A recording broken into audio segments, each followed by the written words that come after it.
तुम्हारे मुंह में घी शक्कर, इसे इंग्लिश में कैसे कह सकते हैं? Let's improve English. Why should I watch this video?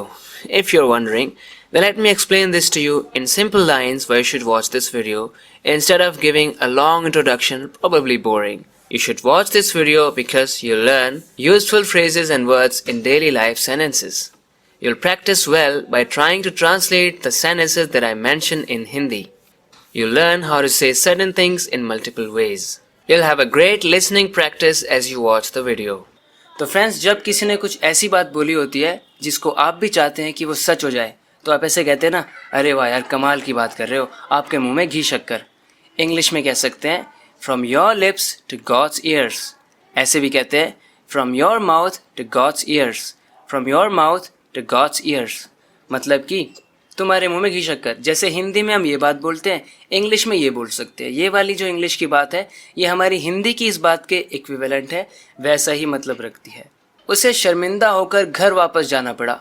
कह सकते हैं He had to go back home with his tail between his legs. With his tail between his legs. It's an idiom. If you leave a place with tail between your legs, it means you become embarrassed. I don't want to have to leave from here with my tail between my legs. तो friends, आप शायद समझ पा रहे हैं कि इस idiom को किस तरीके से बनाया हुआ है और इसको ऐसे हम क्यों यूज़ करते हैं, टेल बिटवीन हिज लेग्स। तो आप समझ रहे हैं इसका मतलब कैसे होता है। जैसे एनिमल्स जो होते हैं वो अपनी इज्जत बचाते हैं अपने टेल का यूज़ करके, टेल से वो कवर करते हैं अपने आप को। तो फ्रेंड्स, कुछ इसी तरीके से इस इडियम का मीनिंग बनाया गया है। Someone left with his tail between his legs. मतलब कि वो शर्मिंदा हो गया किसी चीज़ को लेकर और फिर वो वहाँ से चला गया। Friends, a few days ago someone just asked me how many subscribers I had, and I answered that I had about 25 or 26,000 subscribers, and he just laughed at me. He just said that I had been working on YouTube for more than 3 years and I had only that many subscribers. It was really embarrassing and I just left that place with tail between my legs. Friends, please help me. Please help me grow this channel. I have been working very hard. I have been trying to work very hard. I have been trying to do my best to give my best. Please support me. Please help me. Please subscribe to this channel. Please subscribe to this channel. If you haven't shared this channel with other people, please do share this channel.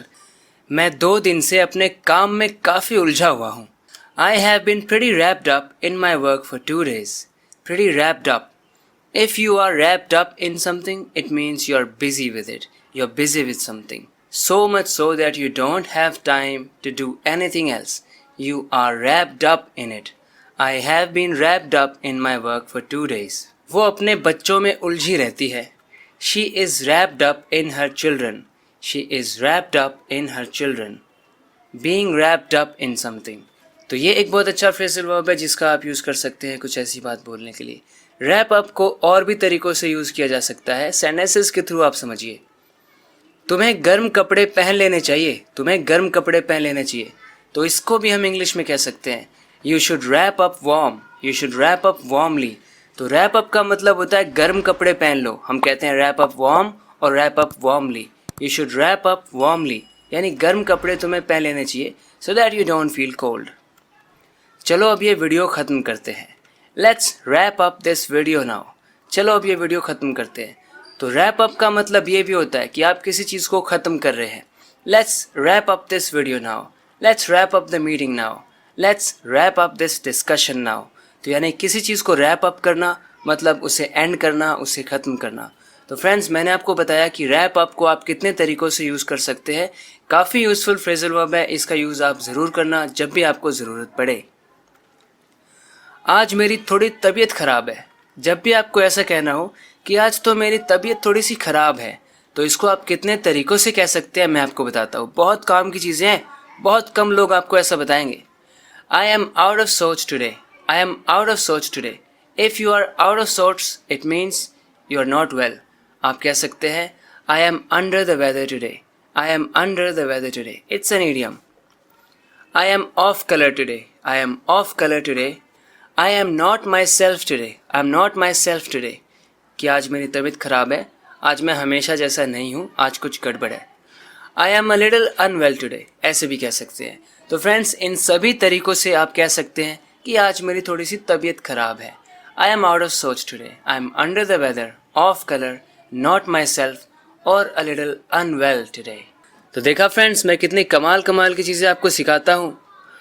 आप अगर इस channel को regularly follow करते रहेंगे तो आपकी English improve होती रहेगी और ऐसे वर्ड्स और फ्रेजेस, ऐसे इडियम्स मैं आपको सिखाता रहता हूँ जो काफ़ी कॉमनली यूज़ होते हैं, स्पोकन इंग्लिश में बहुत ज़्यादा कॉमन है। तो फ्रेंड्स, इन वीडियोस को देखते रहिए और अपने इंग्लिश को इम्प्रूव करते रहना। इस चैनल को अगर आपने अभी तक सब्सक्राइब नहीं किया है तो क्यों इतनी देर लगा रहे हो, अब तो सब्सक्राइब कर दो। उसमें पैसे नहीं लगते, बल्कि आपको कितनी अच्छी वीडियोज़ मिलती रहेंगी, आपकी इंग्लिश इंप्रूव होती रहेगी। मैं इंटरव्यू में पास हो गया। I have passed the interview. अब इसमें क्या है सिखाने वाला ये है, शाबाश मुझे तुम पे गर्व है। जैसे हम ये कह रहे तो कह सकते हैं, way to go, I am proud of you. Way to go, I am proud of you. Way to go. जब भी किसी ने कुछ अच्छा किया है तो उसकी तारीफ करने के लिए आप बोल सकते हैं way to go. Way to गो मतलब शाबाश, कमाल है। फ्रेंड्स, इसका यूज़ हम ह्यूमरसली, मजाक करते वक्त उस सिचुएशन में भी करते हैं जब किसी ने कुछ गड़बड़ कर दी है। जैसे कि नया पेन दिलवाया और वो पेन तोड़ दिया किसी ने, तो मैं बोल रहा हूँ हाँ ठीक है, कमाल है, वाह वाह क्या काम कर दिया, सही है। इस तरीके से हम हिंदी में भी बोलते हैं ना, मतलब हम बोल कुछ और रहे हैं, हमारा मतलब कुछ और है। बोल कुछ और है, मतलब कुछ और है। जैसे कि कोई बोल रहा है 500 रुपये खो गए, शाबाश कमाल है, सही काम किया एकदम तूने। तो उसमें भी हम वे टू गो का इस तरह से यूज़ कर सकते हैं। कर दिया काम, तोड़ दिया फ़ोन, तो हम कह सकते हैं way to go, you broke the phone. Way to go, you broke the phone. उसने मेरी बात को बिल्कुल अनसुना कर दिया। जब कोई मुझे बिल्कुल अनसुना कर देता है, मेरी बात को नज़रअंदाज कर देता है, मेरी बात पर ध्यान नहीं देता, बिल्कुल एकदम इग्नोर कर देता है, तो हम कह सकते हैं he just blew me off. He just blew me off. If someone blows you off, it means he thinks what you're saying is not important. He just ignores you. So he just blows you off. Blow off का simply ये भी मतलब हो सकता है, blow off मतलब कुछ उड़ गया, जैसे कि मेरी टोपी हवा में उड़ गई। The wind blew my head off. हवा ने मेरी टोपी को उड़ा दिया। The wind blew my head off. तो एक इसका ये यूज़ है। और वैसे अगर कोई आपको blow off करता है मतलब आपको नज़रअंदाज कर देता है, इग्नोर कर देता है। आपको चिंता नहीं करनी है, क्योंकि जो चीज़ें जो भी मैं कवर करता हूँ वीडियोस में, वो प्रचलन में होती है, आई मीन ट्रेंड में होती हैं, लोग उनका यूज़ कर रहे होते हैं और मैंने किसी न किसी के मुंह से सुनी ही होती है। मैं अक्सर अच्छे स्पीकर्स को ऑब्जर्व करते रहता हूँ, ये देखता रहता हूँ कि वो किस तरीके से इम्प्रेसिवली बोलते हैं, किस तरीके से वो अपनी बातों को बयां करते हैं, और फिर मैं आपको पिक करके बहुत अच्छे फ्रेजल वर्ब्स, इडियम्स, फ्रेजेस बताता रहता हूँ, सिखाता रहता हूँ, आपकी इंग्लिश को इम्प्रूव करता रहता हूँ। तुम्हें उसे उकसाने में मज़ा आता है क्या? उसे गुस्सा दिलाने में, उसे चिढ़ाने में, फालतू में उसे गुस्सा दिलाने में मज़ा आता है क्या? कह सकते हैं do you like riling him up? Do you like riling him up? If you rile someone up, it means you make them angry, you annoy them, you just provoke them, you rile them up. वो तो बस तुम्हें उकसाने की कोशिश कर रहा है, तो इंग्लिश में कहेंगे he is just trying to rile you up. He is just trying to rile you up. So friends, आपने समझ लिया राइल अप का मतलब क्या होता है। Thank you very much for your support, for your love. We'll talk in the next video lesson. Till then, take care and bye-bye.